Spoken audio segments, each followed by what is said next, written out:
Hi everybody, this is Peter James from Career Life Transition on our Thursday afternoon video blog.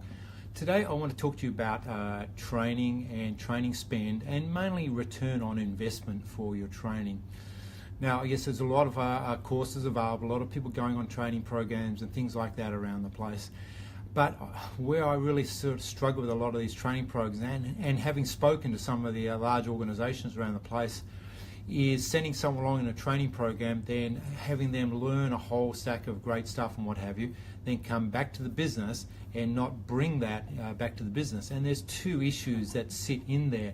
One is that when they come back to the business, they're back to business as usual, and in other words, everything that's happening around them will be the way it was when they left.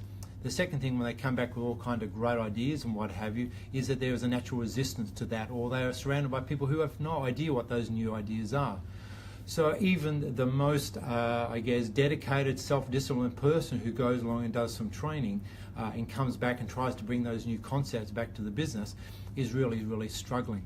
There was a survey done quite a while ago now, but it really looked at all the top 500 companies in the US, and they were saying that they were rolling out some new major initiative in their organization every 3 months on average. So when you're looking at that, especially when you start talking about soft skills, not necessarily technical skills, then you can start to see where some real problems are creeping in.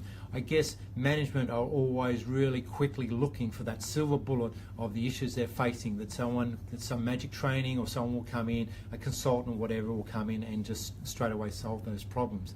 Facts of the matter are, if you're looking for transformation and behavioural change, which are the key to leadership, which is really the cornerstone, the foundation of your business, if you're looking for those kind of things, it requires a level of training, but more importantly, it requires a level of competency development. And this is where things start to fall apart. So we're working in an organisation at the moment that is rolling out a new philosophy right across their business.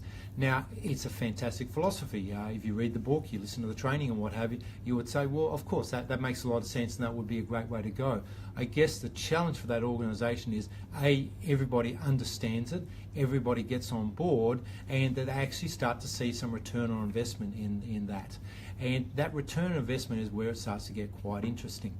Now, even when you want to do some training for yourself, you're maybe not even part of a large organisation, and I'm certainly conscious of that, of going along to training and spending some good money on that training and coming back and saying, well, what am I doing differently? What has changed in my life? What has changed in my environment as a result of that training that either gives me some kind of payback on that, either monetarily or emotionally or even productivity-wise, from doing that training? And I think that's where there's a lot of money being spent and a huge amount of time being spent and resources in going through training and developing training, where at the end of it we look back and we say, well, things are not actually different. Now, I think that's where coaching really starts to come in, because there's all kinds of different training you do for technical skills and all that type of stuff. But if you have a management team, a leadership team, and you're not getting the best out of that leadership team, or they're struggling with trying to get through certain issues they may be facing that time caused by the external environment or the internal environment, then really you're asking them to start to do something fundamentally different. Now, sending a whole group of people away or a few people away and filling their heads with knowledge about leadership or knowledge about management and bringing them back into the business, and then expecting them to be self-motivated and self-disciplined to make those changes and to make the decisions to do something differently, are extremely difficult.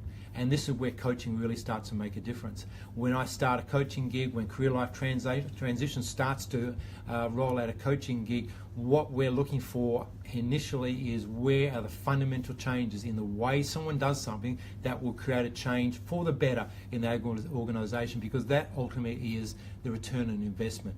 Someone starts a 3 or a 6 month or a 12-month training coaching program with us, I should say.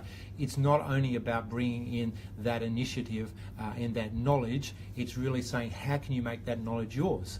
Now, I've been along to a lot of training and leadership programs over the years, and they talk about things like Gandhi and people like John F. Kennedy and things like that, and they exemplify them as great leaders, which they should do. But the average Joe who's in their office and they're up to their butt in crocodiles and their original intention was to drain the swamp, trying to be a Gandhi or a JFK, starts to be a bit of a stretch. So really coaching is now taking that knowledge and understanding about leadership and interactions with people and actually helping that individual turn it into something that belongs to them in a way that they can start to apply it, which then leads to a better result for the organisation. And that's ultimately, why would I invest in something if I'm not looking for a return on investment? And that return on investment can be quantified however you want it to be. If we're doing career coaching, the return on investment for the individual is quite simple and quite direct. We will coach someone through that whole process of looking and searching for another job. And it's that one-on-one contact that the candidates really appreciate, but the payoff for that is they get a job. So their life is back on track and their career is moving ahead. When we start talking about development in the leadership space, that link is not so direct and specific unless you start to pay attention to it and really aim for that as a kick-off as part of your program. So I would really seriously encourage you, if you're looking at developing behavioural skills, that is not necessarily a knowing activity. That starts to become a competency activity. And until someone does something different, there is a transformation, there is an actual fundamental change in the way they react to things, then ultimately it will end up back as business as usual, and that training dollar will have been wasted, even for the individual. So I would really encourage you to think about, if you're wanting to develop some competency, you're wanting to develop something at an accelerated rate, you not only look at your method of learning and the knowledge and how to gain that knowledge, but you're also looking at getting a coach in to help you align with that. So career transitions, we provide coaches to senior management and middle management and to people moving into supervisor roles to help them be the best they can. Keep an eye out for the webinars we have coming up. Have a look at our Facebook page. Have a look at our website. If you have any questions or anything like that, we're more than happy to help. About career life transitions, give us a call. Thanks very much.